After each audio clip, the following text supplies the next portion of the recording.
అంశాలు ఇవాళ ఈ తెలంగాణ రాష్ట్రంలో పెద్ద ఎత్తున తెరపైకి వచ్చినాయి. తెలంగాణ రాష్ట్రం అంటే ఇవాళ రెండు రకాల సమస్యలు ఇవాళ మనకి స్పష్టంగా మనం ఇక్కడ చూడొచ్చు.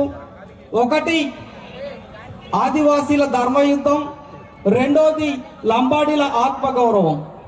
ఈ రెండింటి మధ్యనే ఇవాళ యుద్ధం మొదలైంది. ఆదివాసులం అంటే ధర్మయుద్ధం అని మంచిగానే ప్రకటించడం, ఎందుకంటే 50 ఏళ్ళుగా గోసపడతానం కాబట్టి ధర్మం కోసం పోరాటం చేస్తాను. మరి లంబాడీలు ఆత్మగౌరవం అంటే 50 ఏళ్ళుగా మనల్ని ముంచాల్సిన కాడికి ముంచిండ్రు, తినాల్సిన కాడికి తిన్నారు, మన గూడాలన్నింటినీ ఖాళీ చేసిండ్రు. ఆదివాసీలు ఆగం చేసి వాళ్ళ ఆత్మగౌరవాన్ని మాట్లాడతారంటే కొంచెమన్నా ఇంగితా జ్ఞానం ఉండాలి. నువ్వు పెట్టిన టైటిల్లనే నిజాయితీ లేదురా బిడ్డ. బరాబరిగా మహారాష్ట్ర, రాజస్థాన్ తీరాల వరకు ఈ ధర్మయుద్ధం తరిమి కొడుతుందనేది కూడా ఈ గోండుగడ్డ నుంచి ప్రభుత్వాలు హెచ్చరిస్తున్నారు. ఇవాళ మనము చూడవచ్చు, కోయ ప్రాంతంలో ఏఈడబ్ల్యూసీ కానీ, ఆధార్ సొసైటీ కానీ, ఇంకా మిగతా సంఘాలన్నీ కూడా భద్రాచలంలో జెండా ఒకటే, ఏజెండా ఒకటే అనే దానిపైన ధర్మయుద్ధం ఏ విధంగా మనం గోదావరి పర్యాక ప్రాంతంలో విజయవంతం చేసినామో చూసినాం.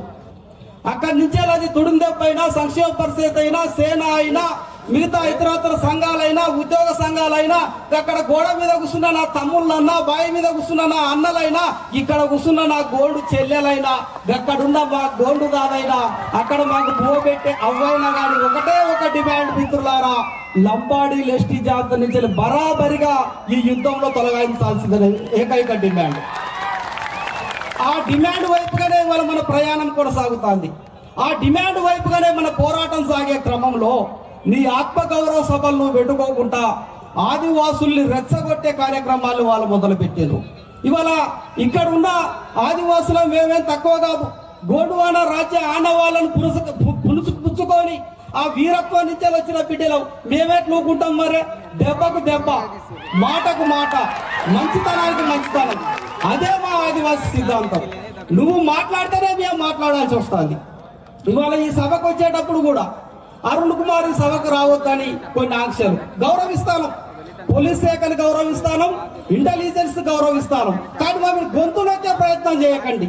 50 ఏళ్ళుగా మేము గోసపడతాను, బరాబరిగా గౌరవిస్తాం. ఎక్కడ కూడా కించపరిచే మాటలు రానియం. ఇవాళ గొంతులొచ్చే కార్యక్రమాల వల్ల మా జాతికి అన్యాయం జరిగే అవకాశాలు ఉన్నాయి.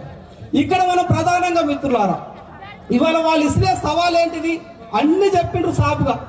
లంబాడీ ఎస్టీలు కాదని కాన్స్టిట్యూషన్ అన్ని రకాలు వచ్చింది, చివరిగా ఎల్లగొట్టుడే మిగిలింది. ఎల్లగొట్టుడు విషయమే మనం ఇవాళ మాట్లాడదాం, తరిమి కొట్టే విషయమే మనం ఇవాళ మాట్లాడదాం, యుద్ధంలో ఎట్లకెళ్తామో అదే మాట్లాడదాం. ఇవాళ వాళ్ళు అనేది ఏంటంటే కొన్ని రకాల డైలాగులు మనం చూస్తాం. పిరికెడంతా మంది లేని వాళ్ళు మమ్మినే బీకుతారు రూపాయి అంటారు రవీంద్ర నాయక్. అంటే ఆయన పిరికెడంతా లేనోడు మమ్మిని ఎట్లా బీకుతామంటే చేతులు కట్టుకొని కూర్చుందామా? ఒక్కడు అంటాడు కదా, ఆదివాసుల్లా బొచ్చు కూడా బీకలేరు అంటాడు. మరి బొచ్చు కూడా బీకలేవంటే సప్పుడే కూర్చొని ఉందావా? కొమరంబి అదే నేర్పిండా? ఈ రకంగా రెచ్చగొట్టేదారు. మొన్నటికి మొన్న ఆదిలాబాదులా ఒక ప్రెస్ మీట్ జరిగింది. అమర్ సింగ్ తిలావత్ తిడికి మాట్లాడతారు. ఔరాబాయ్ గోండులు మహారాష్ట్ర నుంచి వలస వచ్చిండ్రు, వాళ్ళు దుర్గావతి వారసులు కదా, వాళ్ళెట్లా ఈ ఆదిలాబాద్లో స్థానికులు అవుతారు? ఓరి నాయన, రాణి దుర్గావతి అమరావతి నది ఒడ్డున ఒక రాజ్యానికి రాణి. మహారాష్ట్ర కాదు, మధ్యప్రదేశ్. ఇవాళ ఇక్కడ ఉన్నది ఆదిలాబాద్. ఇక్కడ ఒక రాజ్యం ఉన్నది, నిర్మల్ కోట దగ్గర ఉన్నది. మొన్ననే ప్రభుత్వం శుద్ధి చేసిన ఉట్టూరు కోట దగ్గర ఉన్నది. ఇవన్నిటిని తెలవకుండా ఇవాళ ఇక్కడ నాటి ఆదిలాబాద్ గోండులు వలస వదలాట, గోదావరి పర్యాక ప్రాంతంలో కోయలాట, బస్తర్ నుంచి వలస వచ్చిండ్రట. అంటే ఇష్టం వచ్చినట్టు కారు కూతలు కూస్తా ఉంటే ఆదివాసులను చేతులు కట్టుకొని నిలబడాలన్నా, చేతులు కట్టుకొని చూడాలన్నా? ఇవాళ బరాబరిగా సవాలు ఇస్తున్నాం. ఎవరికి నువ్వు ఇక్కడ పాఠం చెప్పేది? గోండులు అంటే ఎవరు? గోండువాన చరిత్ర ఏంది? ఇవాళ భారతదేశ చరిత్రలో ఆది మానవుడు ఆకులు అలమలు తిని, పచ్చి మాంసం తిని, కొండ గుడహల బ్రతికే క్రమంలోనే నిప్పుడు కనుగొన్న ఆదిలాబాద్ గోండుకే నువ్వు వాళ్ళ పాఠం చెప్తావా? ఈ భారతదేశ వ్యవస్థకి, ఈ ప్రపంచ వ్యవస్థకి చీకటిని తెలుసుకుంటూ ఒక నిప్పును తయారు చేసి ఒక నాగరిక సమాజం వైపు నడిపిన ఆదిలాబాద్ గోండుకే నిప్పు తయారు చేసిన గోండుకే ఇవాళ నువ్వు పాఠం చెప్తానంటే బిడ్డ, అదే నిప్పుతోని కొలిమి చేసి చేసి బరాబరిగా కలగబట్టే చేసే సత్తా కూడా గోండులకు ఉన్నదనేది గుర్తుపెట్టుకోవాలి. గోండులకు ఉన్నదనేది కూడా గుర్తుపెట్టుకోవాలి మిత్రులారా. ఇవాళ మీకు చరిత్ర ఎక్కడ ఉన్నది? వాళ్ళు ఇంకొక మాట మాట్లాడేది, ఆదిలాబాద్ లో గోండులు వలస వచ్చింది. సరే, ఆదిలాబాద్ గోండుకు వలస వస్తే నిర్మల్ కోట పైన రామ్జీ గోండ్ ఎగిరేసిన జెండా ఎవరు ఎగిరేసిండ్రు? ఆ నిర్మల్ కొండ పైన గోండు కోట కట్టింది ఎవరు? బ్రిటిష్ సామ్రాజ్యంతో, నిజాం సామ్రాజ్యంతో సామంతులుగా తల వంచకుండా నీ కింద నేనేంద్రపై, ఇది నా నేల, ఇది నా భూమి, ఇది నా అడవి, ఇది నా రాజ్యం, బరాబరిగా బరి తెగించి కొట్లాడి 1000 మంది గోండులు ఉరిదీయబడినా కానీ తన గోండువాడ జెండని కింద తిప్పని రామ్జీ గోండ్ చరిత్ర గురించి మాట్లాడతావా? అంటే ఆ చరిత్ర ఉన్న వారసులని ఇవాళ నువ్వు మహారాష్ట్ర నుంచి వలస వచ్చినాను మాట్లాడతావా? ఇవాళ జోడేఘాట్ కొండల్లో రక్తం చిందుతాంటే కూడా నిజాం తూట గుండెల్లో చీల్చినా గానీ, రక్తం చిందించినా గానీ జల్జంగిల్ జమీన్ స్వయం పరిపాలన పోరాటాన్ని నిలిపిన కొమరం భీం వారసులను నువ్వు వలసవాదులను మాట్లాడుతున్నావా? ఇగో ఇటువంటి మూర్ఖపు చర్యలు వీళ్ళు మాట్లాడినప్పుడు బరాబరిగా మేము సమాధానాలు చెప్పాల్సి వస్తుంది. వాడు మాట్లాడినప్పుడు మనం మాట్లాడాల్సి వస్తుంది. మనం మాట్లాడినప్పుడు దాన్ని గొంతు నొక్కుతాండు మాత్రం ప్రజాస్వామ్యం కాదు. దీన్ని పరిగణలో కూడా ప్రభుత్వం తీసుకోవాల్సిన బాధ్యత ఉన్నదనేది కూడా మనం తెలుసుకోవాల్సి ఉన్నది మిత్రులారా.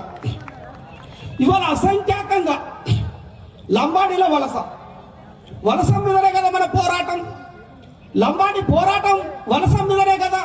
ఇవాళ మన చందు సార్ మాట్లాడినా, పాపరావు సార్ మాట్లాడినా కానీ చాలా స్పష్టంగా చెప్పిండ్రు.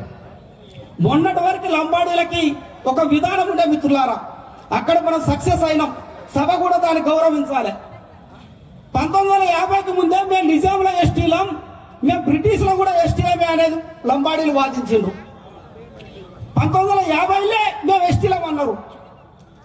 మన గోండు గూడాలలో, కోయ గూడాలలో, మన ఆదివా గూడాలలో ఒకటి ఉంటుంది.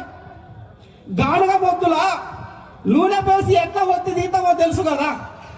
ఇప్ప పిండి దంచి, పూసుకు గింజల పిండి దంచి పెట్టి ఒత్తితే నూనె ఎట్లా వస్తుందో ఇక్కడ ఉన్న నేతలంతా కూడా 1950లో కానీ, నిజాంలో కానీ, బ్రిటిష్లో కానీ ఎక్కడ కూడా మీరు ఎస్టీలు కాదు. 50లో ఎస్టీలు కాదని చిన్న చిన్నగా గానుగా మొదలు పెట్టి ఒత్తుకుంటా వచ్చిన క్రమంలో ఇవాళ లంబాడీలే ఓపెన్ గా మేము నిజంగానే నిజాంలో ఎస్టీలు కాదు, మాకు అన్యాయం జరిగింది. బ్రిటిష్లో ఎస్టీలు కాదు, మాకు అన్యాయం జరిగింది. మేము క్రిమినల్ ట్రైబల్స్ కాబట్టి మమ్మల్ని 76లో ఎస్టీలో కలిపిలనే కాడికి ఇవాళ మనం గుంజుకొని వచ్చినాం. 76లో ఎస్టీలో మమ్మల్ని కలిపిలనే కాడికి గుంజుకొని వచ్చినాం. ఇగో అక్కడ బటన్ వస్తున్నాం ఇప్పుడు మనం. 1976లో ఆర్టికల్ 3.2 సవరణ జరగకుండా నువ్వు ఎస్టీ జాబితాలోకి వచ్చినావు కాబట్టి, ఆర్టికల్ 325 ప్రకారం ఎటువంటి నిబంధనలు పాటించక నువ్వు ఎస్టీలోకి వచ్చినావు కాబట్టి బరాబరిగా నువ్వు ఎస్టీ కాదనే న్యాయమైన పోరాటాన్ని కొనసాగించేదే ఈ ఉద్యమం మిత్రులారా. దీనిని రాష్ట్ర ప్రభుత్వం కానీ, కేంద్ర ప్రభుత్వం కానీ వాళ్ళ స్పష్టంగా పరిగణలోకి తీసుకోవాల్సిన అవసరం ఉన్నది. అంతేత పోరాటం చేయగలుగుతాం. కొంచెం ధర్మ యుద్ధం అనేది పక్కకు పెడితే అధర్మ యుద్ధంలో తరిమి కొట్టే పోరాటాలు కూడా చేయగలుగుతాం. కాబట్టి దయచేసి మా యొక్క సహనానికి, మా యొక్క పోరాట వారసత్వానికి, మా యొక్క ఆవేదనకి దయచేసి ఒక పరిష్కార మార్గం ఇవాళ రాష్ట్ర ప్రభుత్వం చూపెట్టవలసిన అవసరం ఉన్నది. ఇవాళ లంబాడీలు చాలా తెలివిగా మన యొక్క చరిత్రను పక్కదో పట్టించే విధంగా కూడా వాళ్ళ మాటలు వస్తాయి. ఇవాళ సీతారాం నాయక్ ప్రొఫెసర్ మాట్లాడితే ఏమంటాడంటే, తెలంగాణ సింపతి కోసం, దేశంలో సింపతి కోసం ఇవాళ ఎర్రకోట అనే గొప్ప కోటని ఇవాళ ఈ భారతదేశానికి మేము అందించినాం. భారతదేశంలో గొప్ప ఆర్కిటెక్చర్స్ లకీసా బంజారా అనే వ్యక్తి ఇవాళ ఎర్రకోటను కట్టించిండు. భారతదేశంలో ఏ కట్టడమైనా, రాష్ట్రపతి భవనం అయినా, ఇంకో తాజ్మహల్ అయినా, ఇంకో కట్టడమైనా కానీ మేమే కట్టినాం. ఈ దేశానికి వలస వచ్చిన గోండులే ఇవాళ మా మీద బురద చల్లుతానని మొసలి కన్నీరు గారుస్తాడు ప్రొఫెసర్ సీతారాం నాయక్. మొసలి కన్నీరు అవుతుందా? మొసలి కన్నీరు నిజమైన కన్నీరు అవుతుందా? ఇవాళ ఎర్రకోటను కట్టిన లకీసా బంజారా లేడు, నీ నాయకులు లేరు, నీ రాతోలు లేరు. మీరంతా వచ్చింది ఆఫ్ఘనిస్తాన్ లోని గోర్ అనే ప్రాంతం నుంచి వెళ్ళి మొఘల్తో ఢిల్లీకి వచ్చి అక్కడ ఊడిగం చేసుకుంటా అక్కడ నుంచి ఇవాళ దక్షిణ భారతదేశం వచ్చే క్రమంలో అక్కడ ఛత్రపతి శివాజీ లాంటి ద్రవిడ సామ్రాజ్య మరాఠా సామ్రాజ్యాలు ఓడించే దాంట్లో కీలక పాత్ర పోషించి ఇక్కడ నిజాంకు దగ్గరుండి చరిత్రలో ఎక్కడైనా కానీ రాజుపక్షాల నుండి ఇవాళ నువ్వు ప్రయాణం చేసిన చరిత్ర అనేది ఇవాళ నువ్వు ఢిల్లీ ఎర్రకోట కట్టినావంటే ఇక్కడ ఎవరు చేతులు కట్టుకోలేరు. ఢిల్లీ ఎర్రకోటను కట్టింది గోండు రాజులు. ఢిల్లీ ఎర్రకోటను కట్టింది గోండు రాజులు. అది ఎర్రని మట్టి అంటే దేవుళ్ళని తీసుకొచ్చేటప్పుడు నెత్తి మీద మనం ఎర్రటి గుడ్డ కట్టుకుంటాం. అది పవిత్రమైన కోట. ఎర్ర కోట అంటే పవిత్రమైన కోట, ఎర్ర కొత్త మన భాషలో. అంటే ఇటువంటి చరిత్రను కూడా ఇవాళ మ్యానిపులై చేసి ఇవాళ మనని మొత్తంగా కూడా ఈ లంబాడీలు పక్కదోవ పట్టించి ఇవాళ ఈ రకంగా మనని పక్కదోవ పట్టించే కార్యక్రమాలు ఈ ఉద్యమంలో కొనసాగుతున్నాయి. కొంతమంది మేధావులు, గాలి వినోద్ కుమార్ లాంటి మేధావులు ఇవాళ తెలంగాణ మైదాన ప్రాంత సమాజాన్ని కూడా మేము ఒకటి అడుగుతాం చాలా స్పష్టంగా. వాళ్ళు ఏమంటారంటే ఇది తెగల మధ్యన సమస్యగా చూస్తారు, తెగలు కొట్టుకుంటారని చూస్తారు. ఇవాళ తెలంగాణ ఉద్యమంలో ఆంధ్రాలు తెలంగాణకు వలస వచ్చి ఇవాళ నీళ్లు దోసుకున్నారు, నియామకాలు దోసుకున్నారు, ఇక్కడ ఉన్న భూములు దోసుకున్నారు, అధికారాన్ని దోసుకున్నారని నువ్వు ఆంధ్ర తీరం దాటేదాకా కొట్లాడినావు కదా. ఇవాళ మన తెలంగాణ జేఏసీలు ఏమైనాయి, తెలంగాణ మేధావులు ఏమైనా, తెలంగాణ ప్రొఫెసర్లు ఏమైనా, ఇంటలెక్చువల్స్ ఏమైనా, మహారాష్ట్ర నుంచి వచ్చిన లంబాడీలు వలస కాదా? రాజస్థాన్ నుంచి వలస వచ్చిన లంబాడీలు వలస కాదా? ఛత్తీస్గఢ్ నుంచి వలస వచ్చిన లంబాడీలు వలస కాదా? కర్ణాటక నుంచి వలస వచ్చిన లంబాడీలు వలస కాదా? ఒకవేళ మరి మా ఆదివాసుల భూభాగాన్ని తెలంగాణ భూభాగం సపరేట్ ఉన్నదా? అంతా కలిపే ఉన్నది కదా. అంతా కలిపే ఉన్నప్పుడు ఈ ప్రాంతాలకు లంబాడీల వలస వస్తే నీ తెలంగాణ రాష్ట్రాలకు వలస వచ్చినట్టు కాదా? నీ తెలంగాణ రాష్ట్రాలకు వలస వచ్చినప్పుడు ఈ తెలంగాణ వలస పైన మాట్లాడాల్సిన బాధ్యత ఈ తెలంగాణ సమాజంలోని 4 కోట్ల మంది పైన లేదా అనేది వాళ్ళ ఈ సభ ప్రశ్నిస్తుంది మిత్రులారా. ఇవాళ మొత్తం తెలంగాణలో అన్ని కోటలు కొట్టిన లంబాడీలు. తెలంగాణలో మేము అనుకున్న ప్రకారం 76లో 1,32,000 జనాభా. ఇవాళ వాళ్ళ జనాభా 60 ఎమ్మెల్యే స్థానాల్ని తలకిందులు చేస్తామని వారే చెప్తారు కదా. ఈ సభ చెప్తలేదు, మా నాయకులు చెప్తారు. తెలంగాణలో 60 ఎమ్మెల్యే స్థానాల్ని మేము తలకిందులు చేయగలుగుతాం బిడ్డ, మా జోలు కొత్త మీరు తట్టుకోలేరు. గోండులైనా కోయలైనా ఆదివాసులు మా దగ్గర అడుక్కోవాల్సిందే అని మాట్లాడతారు. అంటే తెలంగాణ ముఖ్యమంత్రి పీఠానికి కావాల్సింది కేవలం 65 సీట్లే. అంటే తెలంగాణ రాజకీయాలను శాసించేంత స్థాయి లంబాడీలకు వచ్చిందంటే ఇది వలస కాదా అనేది వాళ్ళ మీరు తెలుసుకోవాల్సిన అవసరం ఉన్నది. ఆ వలస పైన మీరు మాట్లాడవలసిన అవసరం ఉన్నది. ఆ వలసను మీరు తరిమి కొట్టాల్సిన అవసరం ఉన్నది. ఇవాళ గాలి వినోద్ లాంటి వాళ్ళు గాలి మాటలు మాట్లాడతాను. ఆయన న్యాయశాస్త్రంలో ఒక ప్రొఫెసర్ ఉస్మానియా యూనివర్సిటీలో. అయినా కూడా ఇవాళ బస్తార్ నుంచి కోయలు వలస వచ్చిండ్రు అంటారు, ఆదివాసీలు వలస వచ్చిండ్రు అంటారు. లంబాడీలకి సపోర్ట్గా మాట్లాడే పరిస్థితులు ఉన్నవి. కాబట్టి తెలంగాణ మైదాన ప్రాంత సమాజం కూడా ఇవాళ ఖచ్చితంగా కూడా ఈ ఉద్యమంలో భాగస్వామ్యమై లంబాడీల తొలగింపు వైపుగా మనము పోవలసిన అవసరం ఉన్నది. నల్లమల్ల చెంచులు ఇవాళ 9 రకాల ఆదిమతగల్ని మనం అనుకున్నాం. అందులో ప్రిమిటివ్ లక్షణాలు కలిగిన ఇవాళ ఆందు కానీ, కొలాం కానీ, చెంచు కానీ, మన్నెవార్లు కానీ, కొలావార్లు కానీ కొన్ని రకాల తెగలు ఇవాళ కనీస రక్తహీనత లేక ఇవాళ మరణాల పాలయ్యే పరిస్థితి ఉన్నది. నల్లమలలో 30 సంవత్సరాల కంటే ఎక్కువ వారి యొక్క జీవన పరిణామం లేని పరిస్థితి ఉన్నది. ఒక పక్క ఆదిమ తెగలు సంపూర్ణంగా నష్టపోతా ఉంటే ఇక్కడ లంబాడీలు మాత్రం రిజర్వేషన్లను ఎక్కడికక్కడ ఎంజాయ్ చేసుకుంటూ వాళ్ళ గోసపెట్టే పరిస్థితి ఉన్నది. 1 కాదు 2 కాదు, ఇవాళ 50 సంవత్సరాలుగా ఈ లంబాడీల దోపిడీ తెలంగాణ రాష్ట్రంలో ఉన్నది. 50 సంవత్సరాలుగా మమ్మల్ని గోస పెడతారు కాబట్టి ఈ యొక్క పోరాటం కొనసాగుతోంది. దీంట్లో రాష్ట్ర ప్రభుత్వం ఇవాళ ఒక పరిష్కార మార్గం వైపు రావాల్సిన అవసరం ఉన్నది. రేవంత్ రెడ్డి ప్రభుత్వం వచ్చిన తర్వాత ఎస్సీలలో వర్గీకరణ చేసిన అంశాన్ని మనం చూసినాం. అదేవిధంగా బీసీలో 42% రిజర్వేషన్ చేసిన అంశాన్ని మనం చూసినాం. ఇప్పుడు కూడా ఈ యొక్క సమస్యను కూడా ఈ ప్రభుత్వమే పరిష్కారం చూపెట్టవలసిన అవసరం ఉన్నది.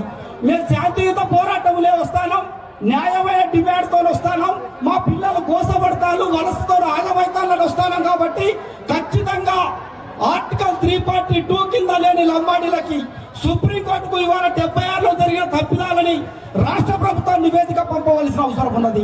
కేంద్ర ప్రభుత్వం దీనిపైన విచారణ చేయవలసిన అవసరం ఉన్నది. ఇవాళ వాళ్ళు మాట్లాడేది ఏంటంటే లక్షలాదిగా ఉన్న జనాభా ఓటు బ్యాంకు ద్వారా మేము నిలువరిస్తామనేది వస్తుంది. ఇవాళ మేము పిరికడంత మంది ఉన్నోళ్ళం ఏం చేస్తామంటే ఇవాళ కొమరం పోరాటం మనం చూసినాం.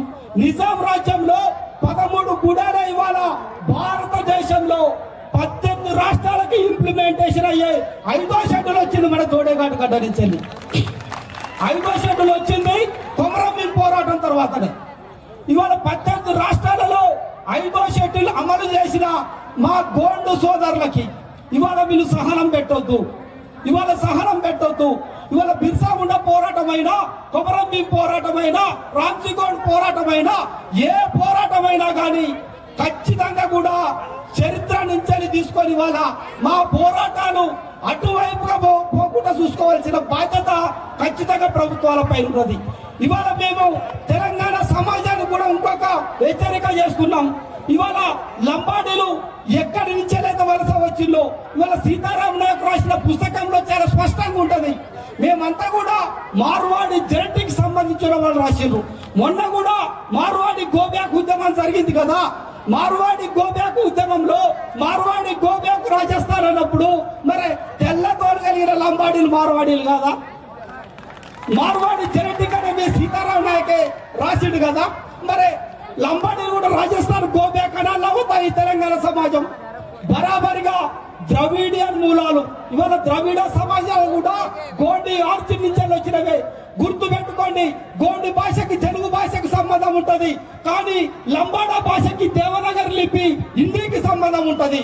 ఇవాళ అంబలికి గోండుగూడెం అంబలికి సంబంధం ఉంటది, కానీ జొన్న రొట్టె తినే లంబాడీలు తెలంగాణ నేటివ్ ట్రైబల్స్ ఎట్లయితారనేది ఇది ప్రశ్నిస్తుంది. ఇవాళ ఇప్ప పువ్వు అనేది మనిషిని బతికిస్తుంది. గుడాంబ అనేది తెలంగాణ గ్రామాల్ని ఖాళీ చేసింది, తెలంగాణ సమాజాన్ని దోచుకొచ్చినది.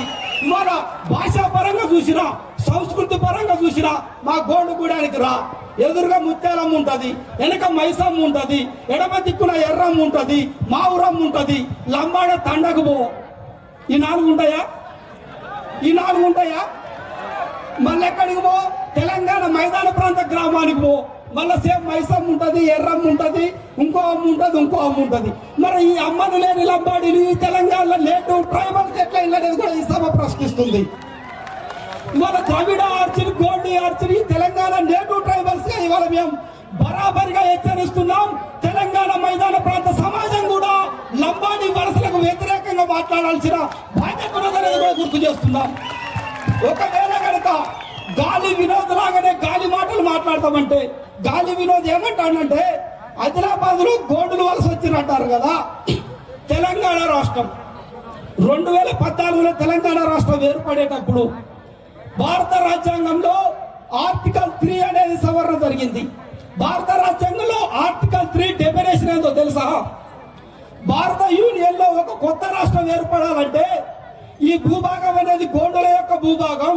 ఆ భూభాగాన్ని విభజించాలంటే ఆ గోండుల యొక్క అనుమతి ఉండాలి. పూర్వకాలం నుంచి గోండువాన భూభాగం పైన సార్వజనిక హక్కు అనేది ఆ గోండులకు ఉన్నది. కాబట్టి ఈ యొక్క గోండువాన భూభాగంలో ఒక రాష్ట్రం ఏర్పాటు చేసేటప్పుడు ఆ గోండులను గౌరవించుకుంటా. భారత రాజ్యాంగంలో గౌరవప్రదంగా ఉభయ సభల తీర్మానం చేయాలనేది ఆర్టికల్ 3 చెప్తుంది. నీకొచ్చిన తెలంగాణ రాష్ట్రం కూడా గోండులు వేసిన భిక్ష కింద వచ్చిన భూభాగం అనేది వాళ్ళ గాలి వినోదం అంటే గుర్తు పెట్టుకోవాల్సిన అవసరం ఉన్నది. కాబట్టి మిత్రులారా, ఇంకా చాలా మంది ఉన్నారు కాబట్టి ధర్మ యుద్ధం అనేది ధర్మంగానే కొనసాగుతుంది. బరాబరిగా పట్టినం వదిలిపెట్టేది లేదు. ఇంతకు ముందు వచ్చేటప్పుడు ఒక ఇంతకు ముందు వచ్చేటప్పుడు బాధ్యత మీ పైన ఉన్నది.